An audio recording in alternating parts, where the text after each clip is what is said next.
তো বন্ধুরা স্নান টান করে কি খাবো করতে করতে চাউমিন বানানোর প্রোগ্রাম করলাম। সব কিছু কেটে নিয়েছি, রসুন, লঙ্কা, বরবটি, আলু, পেঁয়াজ। আর কিছু অ্যাভেলেবেল ছিল না, মাও নেই বাড়িতে। জল গরম করতে বসিয়ে দিয়েছি। প্রচণ্ড ঘুম পেয়েছে, নাইট ডিউটি করে এসে না আর কিছু কাজ করতে ইচ্ছে করে না। জলের মধ্যে দিয়ে দিলাম একটু সাদা তেল, লবণ। জলটা ফুটতে শুরু করলেই দিয়ে দিব চাউমিন। আমি আজকে চাউমিন 1 প্যাকেট বানিয়েছি, আর একটু ম্যাক্রোনি ছিল ওটাও মিশিয়ে দিয়েছি। তো অল্প একটু নষ্ট হচ্ছিলো, তাই ভাবলাম মিশিয়ে দিই, যখন বুনু আসবে তখন ও খেয়ে নেবে। তো এখন কড়াই গরম করতে বসিয়ে দিয়ে দিলাম সরষার তেল।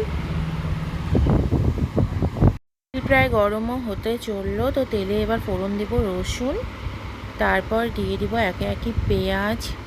পেঁয়াজটা একটু ভাজা ভাজা হয়ে গেলে দিয়ে দিব এখানে কুচি করে কেটে রাখা বরবটি।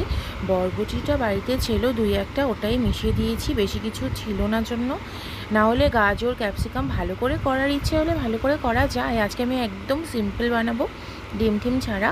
এখানে দিয়ে দিয়েছি আলু আর কাঁচা লঙ্কা মিশিয়ে দিয়ে, আবার কাঁচা লঙ্কা না, সরি, ওটা লাল লঙ্কা।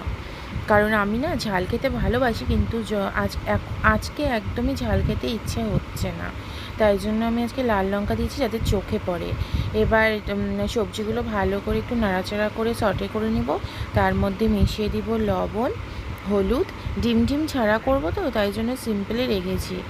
একটু ম্যাগি হলে আরও ভালো হতো, কিন্তু যেহেতু চাউমিন, তো এই জন্য একটু জিরে গুঁড়ো অ্যাড করব। কারণ চাউমিনটার মধ্যে না, চাউমিনের মশলাটা আমি দেই না, আজিনামোটো তাকে বলে, আমার ঠিক ভালো লাগে না। এমনি তো দেওয়া যেতেই পারে, তোমরা ইচ্ছে করলে অ্যাড করতে পারো। এবার দিয়ে দিব চাউমিন। একটু জল ছিল, ওটাও মিশিয়েই দিলাম। আমি তো নিজেই খাবো, তাই না, আর তো কেউ খাবে না। বোনও যদি খেতে চায় তো খাবে, না হলে ওটুকু আর কি করা যাবে, ফেলতে হবে। তো এখানে হয়ে গিয়েছে আমার চাউমিন রেডি। আমি একটু ঢং করে আবার স্পুনে একটু উঠিয়ে তোমাদেরকে দেখাচ্ছি, দেখো।